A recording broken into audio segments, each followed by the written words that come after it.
I think starting it early is so incredibly important. I had a conversation with some younger people recently, and I was like, I'm so glad that you've come to me now because many times I Mm, don't see people for another decade or two. yeah. And then, maybe they missed a lot of the things that they want to do. But the earlier you come and the earlier we get started on a plan, we can figure out maybe you don't have to work as much as you feel like you need to work right now, Yeah. or you can cut back sooner. You can go do the things you enjoy, whether it's giving Mm. money or whether it's giving your time and energy or just spending that time and energy with other people in your life that are important to you.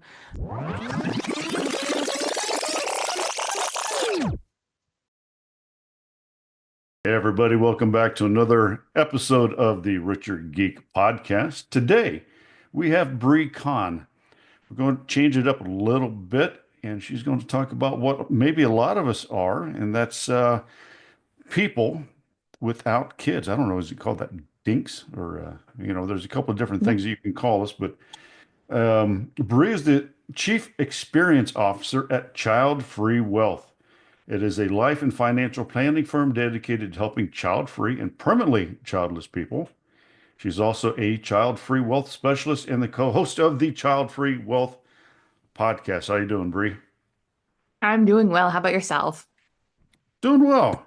Doing well. It's been a fun start of 2025 so far. You can't complain. So, tell me a little bit about your background Mhm. and what made you think about, getting involved in this type of a thing?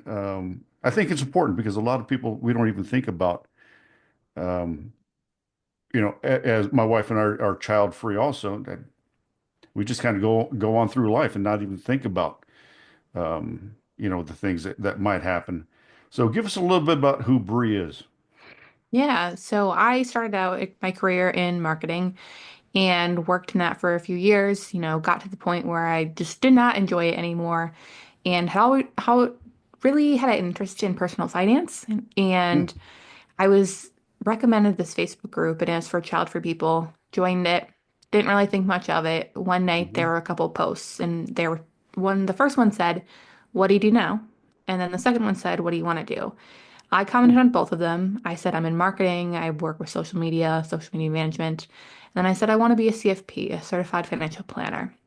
mm. Dr. J, the founder of Childfree Wealth, saw both those comments and said, "Hey, I'm a CFP. If you have questions, I'm happy to answer them for you.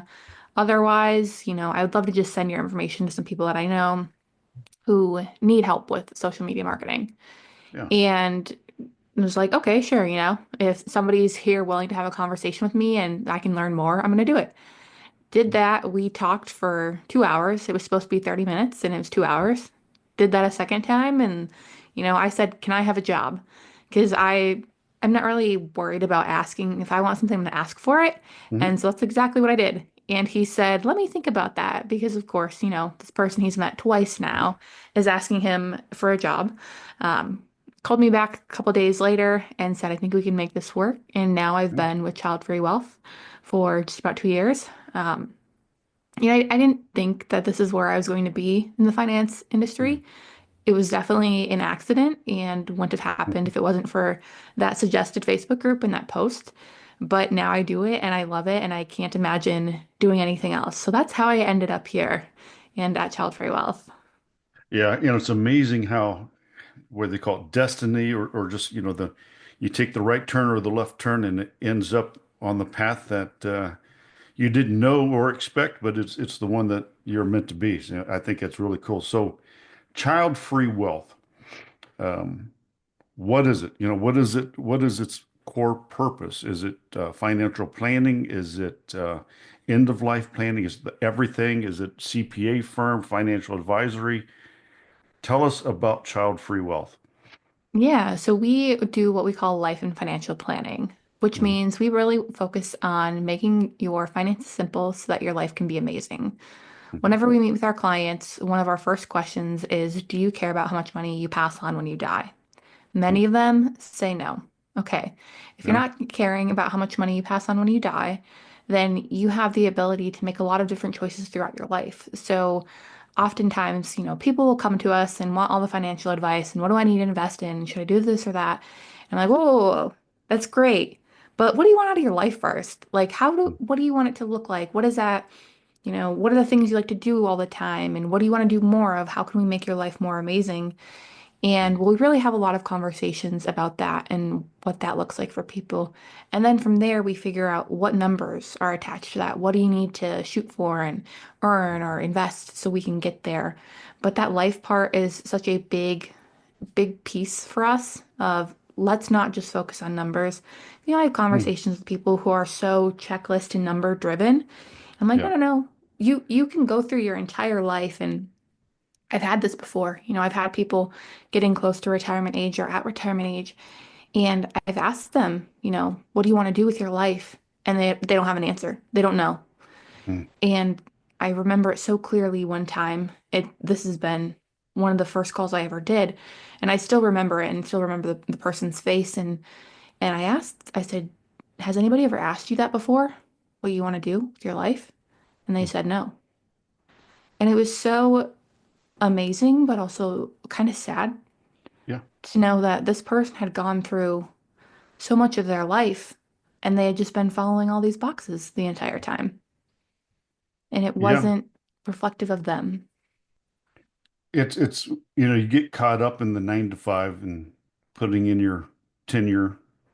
Mhm. And I think especially the child free, you maybe um, expand on this. Let's say, you have spouses, I mean, they're working, all of a sudden they're at retirement, and now they're like, now what? Yeah. It's sit in the lazy boy, watch TV. What do I now take up golf? What do I do with my life? And how important is that? Not only to help others, we're child free, and now it's like, going, well, I could give a lot of money to nieces and nephews. That's probably what they would want. Yeah. Or we could look at charities, Mhm. foundations, and different things like that. How important is it um, to start that process early so that at least you have some type of goals? Because, we're meant to have goals, right? And say, Mhm. I want to be able to do this. I know I'm never going to have kids, but I want to be able to give 500,000 or $1 million to this charity. And now that is now my purpose Mhm. to be able to do that when I pass. Yeah, I think starting it early is so incredibly important. I had a conversation with some younger people recently, and I was like, I'm so glad that you've come to me now because many times I Mhm. don't see people for another decade or two. Yeah. And then, maybe they missed a lot of the things that they want to do. But the earlier you come and the earlier we get started on a plan, we can figure out maybe you don't have to work as much as you feel like you need to work right now Yeah. or you can cut back sooner. You can go do the things you enjoy, whether it's giving Mhm. money or whether it's giving your time and energy or just spending that time and energy with other people in your life that are important to you. Those options can be available to you if you think about it and plan far enough ahead. Mhm. But, it's if you're not thinking about it, all of a sudden you end up with a big pile of money and you don't know what to do with it. Because I have that where I have people who I will put on goals to spend a certain amount of money on themselves every month, and maybe they spend half of it, but Mhm. they're not getting anywhere near there. Oftentimes, you mentioned charity. The one way that we can really get people to spend money who have accumulated a bunch of it is to match whatever they spend on fun every year on giving. And Mhm. so let's say they're giving 50,000 or they're spending $50,000 a year on fun. All right, let's also give $50,000 a year. Mhm. That's one way that we see they're not really experiencing guilt of spending money on Mhm. themselves because it's okay to spend more on yourself Oh if yeah, you've I'd been never feel saving guilty those for years. that. I'd never Yeah, feel guilty of spending money. No. yeah, I made the mistake perfect. this week at Barrett Jackson, and which is a car auction, and ended up a couple bourbons later and came home with the car. So I'm like, well, That happens. hey honey, guess yeah, I had some fun this week. Guess what's in the garage? Oh, Um, all that yeah. aside, so you hit on something that's kind of important, and I've talked to some people about this. We've talked about it is you always think you need more Mhm. than you really do. Can you expand on that a little bit? We've talked a little bit about, it's like maybe you only have one car, you don't have the commutes, you don't have a lot of the expenses. So what is that mindset is, I need $5 million in order to retire, Yeah. but you maybe need half that or portion of that. So what is that mindset and why do you think you actually need less than what you think about that you need? Curious about growing your wealth, the best opportunities aren't always the most obvious. That's why we've partnered with Bob Bernatas of Franchise with Bob. He specializes in helping investors like you leverage franchising, an overlooked but highly profitable way to create semi-passive income. And for a limited time, Bob is giving our listeners access to his course on franchising investing for free. Inside, you'll learn how to evaluate franchises, minimize risk, and maximize returns. This course is normally priced at $499. Don't let this pass you by. Go to edu.franchisewithbob.com/RG and get your free course today. I think many times people come up with magic number based off of things that they've seen. So many of Mm-hmm. the numbers out there and those benchmarks are designed around people who have kids and have the goal of passing money on to the Mm, next generation. There hasn't been a lot done on what if that's not your goal? And so people are aiming for these benchmarks, not realizing that, okay, that's not matching the idea of spending down their assets over time. And I'll often ask people, okay, what's your magic number? And they'll come up with a number and I'll say, how'd you get there? I'm like, mhm, well, I found a calculator online. Great. mhm. That calculator is not necessarily matching you though. And we often talk about that 25 times annual expenses. And now I know some people are going like it's 20 times. That can be a good starting point, but that's a Yeah, starting point because in that you're missing the costs of long-term care, which can be quite yeah, substantial. And, right now in 2025, it's about $115,000 a year is the average, and it goes up by 5% a year. So we're not necessarily counting those things in there. And I think people forget that. They also forget that retirement, when you do retire, it's usually a smile, retirement smile spending. People spend a lot right away in retirement, and they don't mm. spend as much. And at the end, that Travel the long-term care. world, go see, things that they couldn't do, Yeah. right? Yeah, Yeah. exactly. And then it goes up at the end because of the long-term care costs. Mm, And we're so often forgetting that. But with our clients, they're like, I don't want to wait till I'm retired. I don't know that I even want to retire at all. They want to keep mhm. working and doing something. And Yeah. so you can be aiming for a number, but if you're going to keep working and doing something, that number is not going to be helpful because you're just continuing to make money to give away at the end, which is not really a priority for you. Yeah.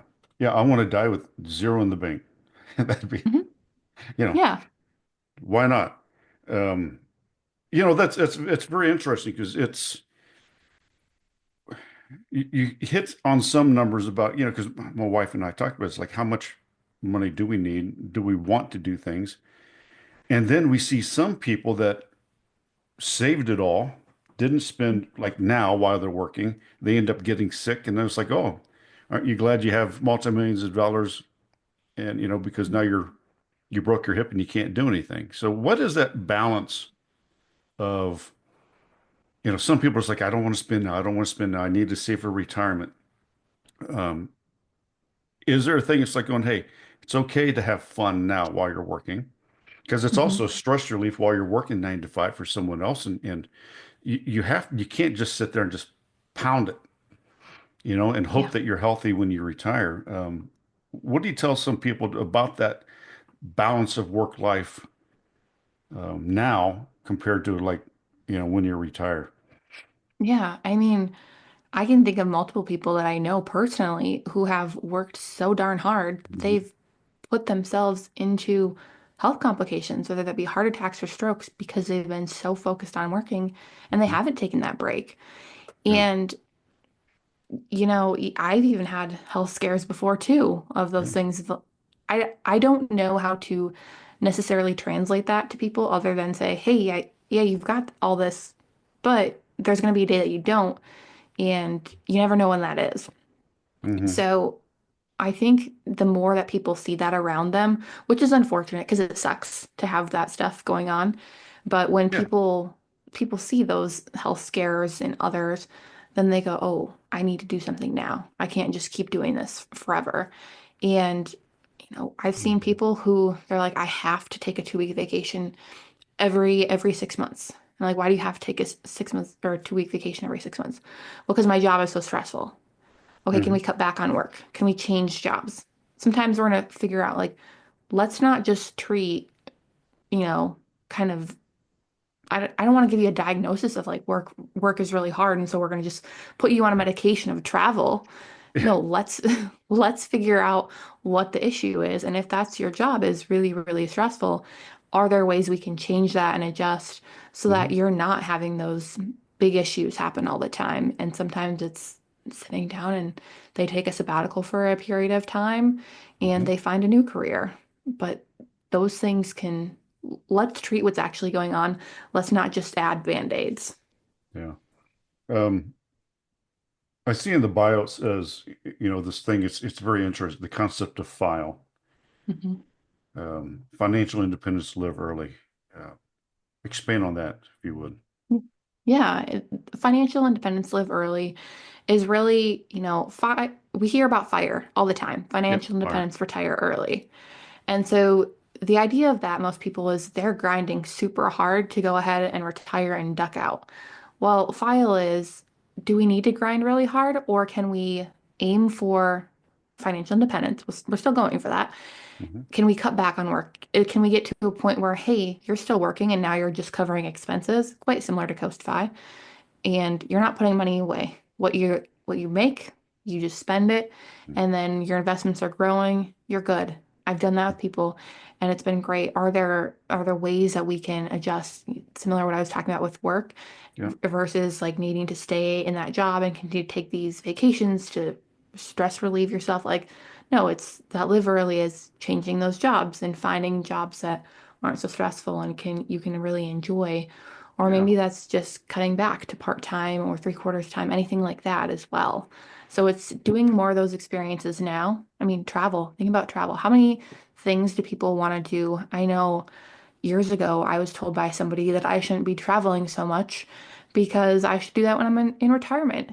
And that's Hmm. great, but I'm a very active person. The things I want to do require me to be very active. And if I wait, a few decades to do that, who knows if I can even do it anymore? You can't climb those stairs when you're in there, when you're older or different things. I'm not that old, and I'm like going, yeah, I can't. It's too active. I can't. I'm not going to jump on that board and Yeah. wakeboard and do all these different things. It's like, nope. How about you start to slow down, and you should take advantage. I always tell, you know, especially the younger people, if you're listening to this, that are choosing to be child free, you do have to live your life because believe me, once you hit 50, things change.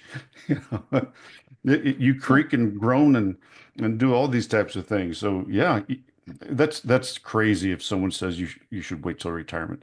Enjoy life. Mhm. Um, Something's interesting is how people with children can be supportive to people who are also child free by choice. So tell us a little bit how my wife and I child free by choice. Mhm. How is it that we can support other people other than, be able to travel and not get babysitters, which is the nice part. Yeah.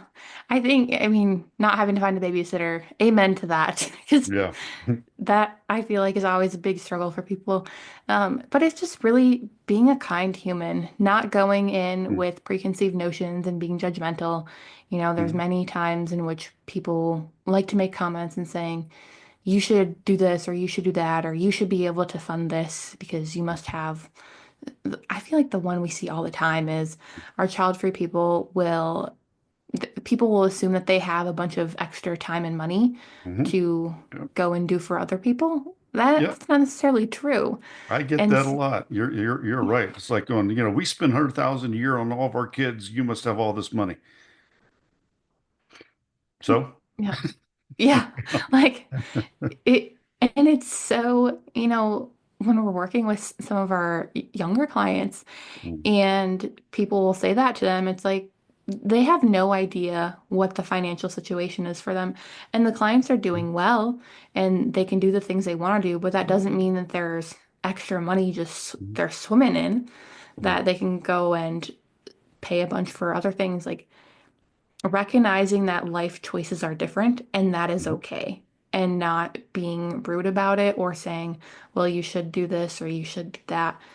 That one of the shoulds of life that Yeah. everybody likes to put on one another. Let's not do that. Yeah. That's exactly. So, um, everyone goes on, let's say, you go on the website, um, Childfree Wealth. And ladies and gentlemen, again, it's Bri Conn. Childfreewealth.com is the website. What happens? People are like going, I never even thought about, because a lot of us don't. We have our IRAs, we have our 401ks, we have our whatever. Um, I go on childfreewealth.com. What is there? What type of services, resources? What can we find? Yeah, so we have a bunch of blogs up on our website. We also have a podcast, Child Free Wealth, if you're just checking us out to start. Mhm. And you can find us on social media. Everything is Child Free Wealth. We make it super easy for people. Just type in Child Free Wealth and you will find us. Mhm. But the number one step in order to meet us and start off is a checkup. It's a paid meeting in which we send you a form and then access to our financial planning software. We have you connect accounts, upload a bunch of information, and then we go through and we basically give you like a diagnostic report. You know, when you take your car in for service and they mark things red, yellow, green, we do Yep. the same thing. And so we go through and kind of give you a high level overview. And then we have a one-on-one meeting. We talk to you, talk through some of the things and learn more. Mm-hmm. After that, that plan and that, diagnostic report can be used. We have different paths after that, whether that be DIY, you're in the academy and you're just kind of starting out, usually just, focusing on your fundamentals, not a whole lot going on. If you need hourly advice, you can get hourly advice. You buy an extra hour within the academy from us and get that as needed after you've done the checkup report. Or Mm-hmm. if you need more one-on-one service in that annual planning, or you're looking for investment management, we do flat fee and it's an annual plan. You can jump in. Usually in the first year, we meet with people just about every month because there's a lot of different things that we're going through. And we don't want to overwhelm you. We want to work on one or two things a month so it's not too much at one time. Otherwise, that can get Yeah. really exhausting. Oh yeah. And yeah, like if we throw a bunch of stuff at you at one time, that can Mm-hmm. be a lot. Mm-hmm. So we're just really focusing on changing a little bit at a time. So it's a different level of service based off of what you need and how much kind of time and attention, or just complexity too. The more Yeah. stuff you have, the more complex things can get. And that's when we really do that one-on-one planning. You meet with us, you talk with us, and we work through things. We also do more like preventative things in the background of we can check on something or, hey, we noticed this, just keep an eye out for you. Mm-hmm. So, Um, Bree, it's been a pleasure because it's kind of eye-opening for all of us, that we kind of have to think about this stuff. And some of the one of the big things that we talked about off the air was, and also, what do we do when we need help, mhm. at home? I think I have to have some type of a money to maybe hire people to come over and do wellness checks, and because we don't have children that can bring us food, or Yeah. take care of us. So we have to hire all that stuff out. So I think it's very, very important. Is there anything that I might not have discussed or asked you that you'd love to inform our listeners? So Dr. J just had a book come out, and it's called The Mhm. Child-Free Guide to Life and Money. That came out Okay. at the um, beginnings of this year slash end of 2024, like right at the turn of the new year. And that book kind of goes through our philosophy and the things we cover. We just want to have you enjoy your life. And so, Mhm. however, we can make your finances simple so you can live an amazing child-free life. That's what we do. There you go. And I like that. Everybody is Bri Conn with childfreewealth.com. Thank you so much for coming on the Richer Geek. I hope you have a blessed day. Thank you.